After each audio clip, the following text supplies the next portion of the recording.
Hello and welcome to Studio 415. On today's show, you will see what a day in the life of a Huntertown firefighter looks like. You'll hear why the roof of CHS leaks and what is being done about it. And you'll hear about a few new safety measures being implemented at Carroll, like new radios and someone watching door 13 at all times. All of that and more coming up next.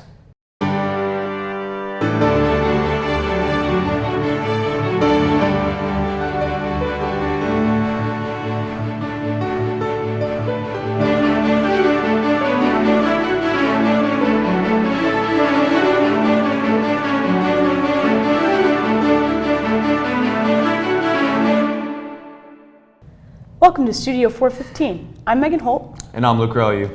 With the blaring sirens, flashing lights, and strong smells of smoke, the life of a firefighter is both thrilling and terrifying at the same time. But there's more that goes into being a firefighter than most realize. Studio 415 reporter Amelia Sisna joins us now with more. Through battling intense house fires together to playing cards in the break room, it is clear that the members of the Huntertown Fire Department are one big family. I had the chance to see exactly what it takes for them to save lives. For the past 90 years, Huntertown Fire Department has been serving the Perry Township community. Unbeknownst to most, HFD does more EMS work and ambulance runs than firefighting. Their crew consists of 56 members, only 4 of which are paid employees. Their 52 volunteers share the same duties as the paid employees, but also work a job outside of volunteering at the station. When the fire department gets a call, each volunteer is alerted through a pager on their phone, and they have permission to leave work to assist with the run. Huntertown paramedic Corey Kroll says that she greatly appreciates these volunteers due to the balance they must strike. I was a volunteer for probably close to 3 years before I became a paid staff, and I have a very special place in my heart for volunteerism. So having as many people as we do here, that's a very unique quality of Huntertown, and I'm really thankful to be a part of it. With more than 800 calls each year, the Huntertown Fire Department keeps very busy. This averages out to around 3 to 4 calls a day, which leaves time for the crew to perform house duties around the station. When waiting for a call, the team cleans their break room, the trucks, and the vicinity of the station. Fire Chief Mike Feely has the team keep up on their house duties to maintain an air of professionalism around the community. When the public comes in, we always want them to see that the station is kept up well. The crew also goes through at least an hour of EMS or fire training every day. Each shift is 24 hours long, and then that shift team has 48 hours off duty.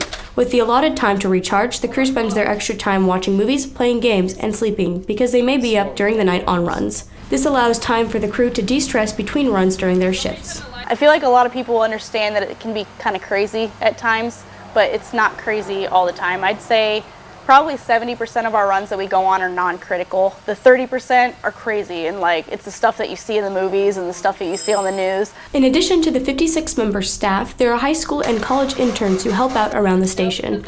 Currently, there are 2 interns at the station that also attend Carroll High School. Seniors Peyton Bull and Sophie Yoder are chargers for half the day and then go to the station after 4th period. They assist with fire and EMS runs, tend to the station, and fulfill any other duties that they are qualified for. As both wish to go into emergency services as a career, they go through similar training sessions and classes as the volunteers in hopes to become certified in the future. This, however, comes with many stresses, and recruit Sophie Yoder has developed major time management skills as a result of juggling her multiple commitments. It's hard, but I work at LaserX and Lee Supply, so there I get what I need done, and then let's say at LaserX I don't have anything going on, I will do my schoolwork behind the counter just to try to get that done. According to the members of the department, while this job is very stressful, it's also very rewarding. To many, being able to help those in need makes the long shifts, late nights, and demanding runs all worth it. But even more so, members of the department do what they do because of the sense of brotherhood and community that arises from facing trauma together every day.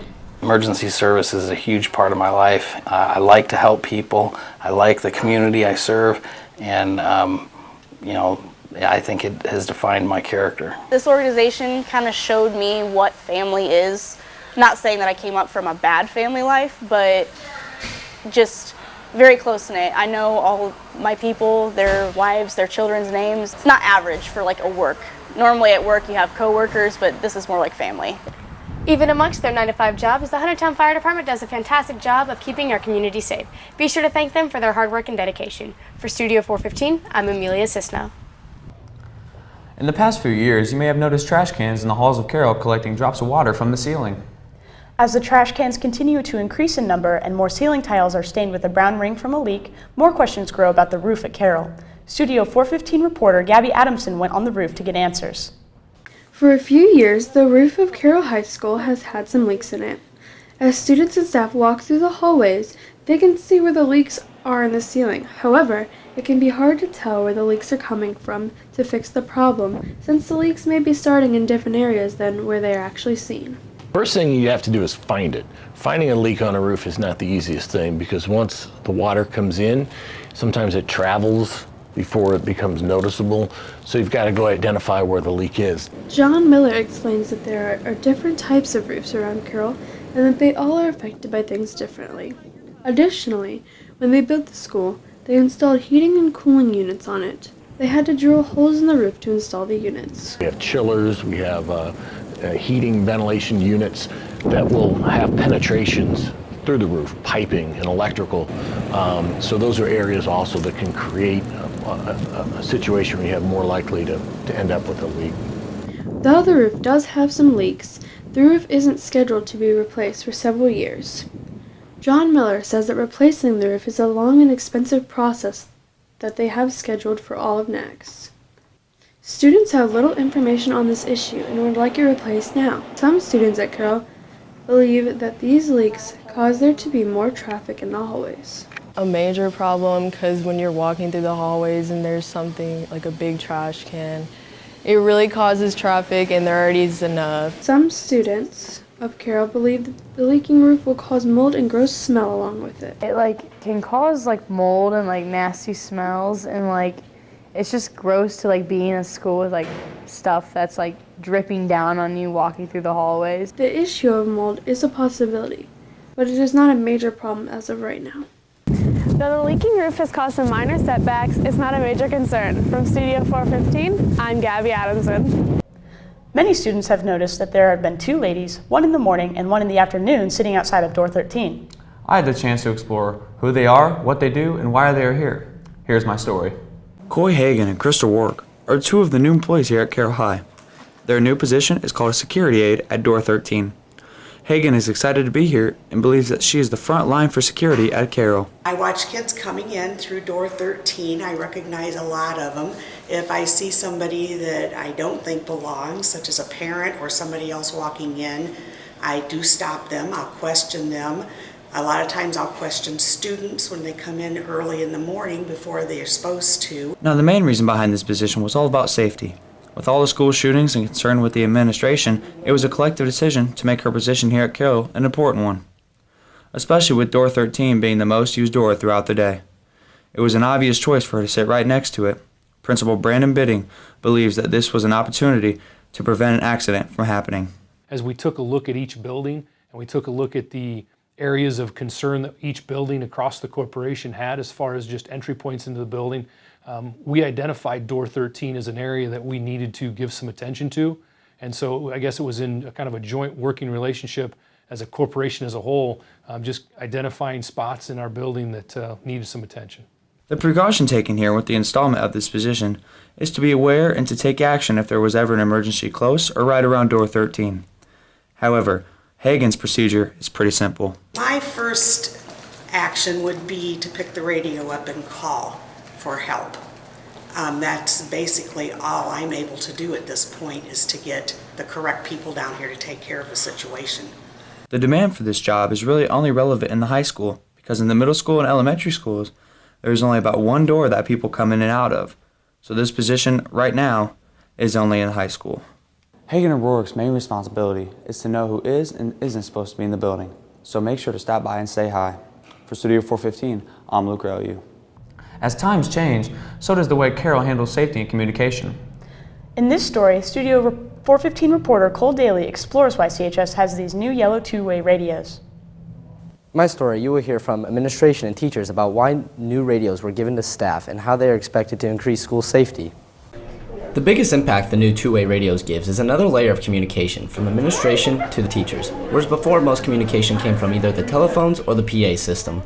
These new devices give a quick and direct line of communication to over 140 two-way radios within Carroll.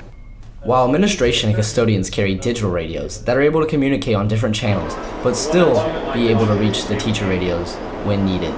You know, I don't want to say just emergency purposes. I mean, although that's their primary function is for communication during emergency purposes, but they could be utilized honestly, they could be utilized even during a PEP session. So staff have radios on them during a PEP session if they need to communicate some information. Carroll was able to fund these new devices due to having enough saved up in the safety budget for this school year.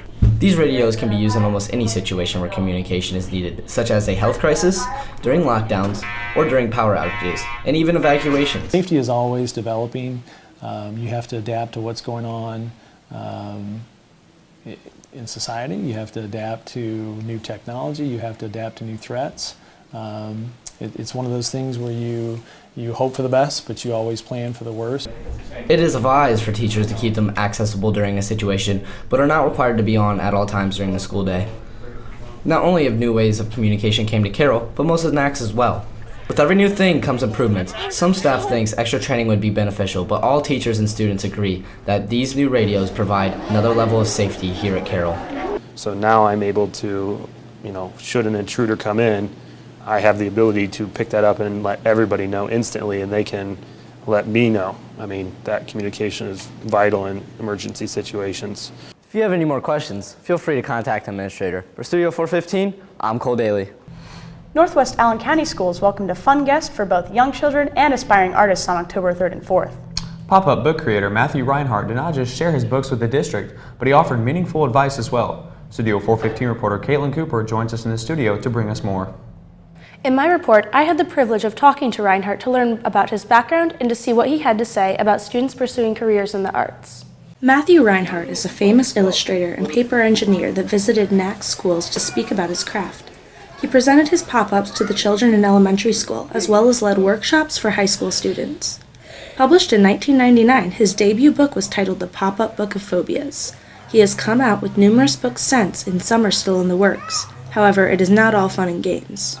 There's a lot of work. I mean, there's a lot of going back and fixing things. You have to also be open to criticism. It's hard when when you're an artist to hear somebody say, "We don't like that, we don't like that, can you change this?" If he is not visiting schools or signing books, Reinhart is most likely in his New York City studio cutting, pasting, and creating new masterpieces. Despite his reputation, Reinhart did not always know what he wanted to do for a living. As an undergraduate, he studied biology with the hopes of pleasing his parents and becoming a doctor. As time went on, Reinhart realized that his true passion lied in the arts. He began to study industrial design in college, hoping to become a toy maker. Reinhart eventually landed a position as an apprentice with another pop-up book artist, in which he gained the skill set to produce the books on his own. Now, Reinhart is leaving current fine art students with advice for their future careers. And you have to also be willing to work from the bottom up. So you may be an assistant to someone for a while, and you may, it takes time. It doesn't just automatically come. About 10% of the many art students at Carroll are currently interested in pursuing a career in that field. From drawing to ceramics, Carroll offers a wide variety of fine arts. However, these classes don't prepare students as much for a career as they do for success. Whether they want to become graphic designers or pop-up book creators, the classes build art foundations that allow students to choose where they want to go from there. Students use their skills to express themselves creatively, and the possibility of going into the arts for a career becomes more of a reality. Scott Kilmer, one of the art teachers at Carroll, has a similar message to Reinhardt's when it comes to dedication.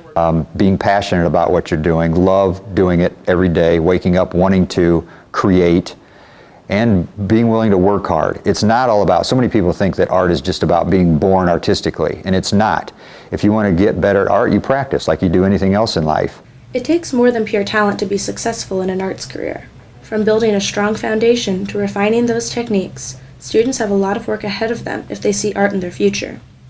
All of these ideas illustrate a familiar story for Reinhart, and one student at Carroll resonates with them too. What a lot of people don't realize is art takes a lot more work and patience and diligence. Just like anything else, it takes just as much. For students interested in pursuing a career in the arts, Matthew Reinhart's visit tells a unique and inspiring story. On behalf of Northwest Allen County Schools, we thank him for his time. For Studio 415, I'm Caitlin Cooper. Here are a few sports updates from this past weekend. The boys soccer team competed at semi-state against Chesterton. After going to overtime, the Chargers lost the game in a shootout by a score of 3-1. The boys and girls cross-country teams raced for a semi-state championship at the Plex on Saturday. The girls' team took first place overall, and Megan Hathaway took the individual first place. The boys' team placed 7th overall, and Cole Powers took 7th as an individual. Powers qualifies for state, but the boys' team season is over. The Lady Charger volleyball team went to Noblesville to take on Yorktown in regionals. The ladies lost in straight sets to number 1 ranked Yorktown. Carroll finished their season with a 28-6 record. The Charger Pride Marching Band performed in the Bands of America Super Regional competition at Lucas Oil Stadium this weekend. Carroll's marching band finished in 25th place out of 71 bands, but did not advance to the finals. Next for the Charger Pride is the ISMA Semi-State at Ben Davis High School. That's all we have for today. Thanks for watching. We want to tell your stories, so please let us know in advance when an event is happening. For all of us here at Studio 415, have a great week, Carroll. Sunny days and friendly smiles, walk the halls with me. Studio 415. Watch the news unfold. Never a dull moment. Students today create our future. Come and join the fun. Studio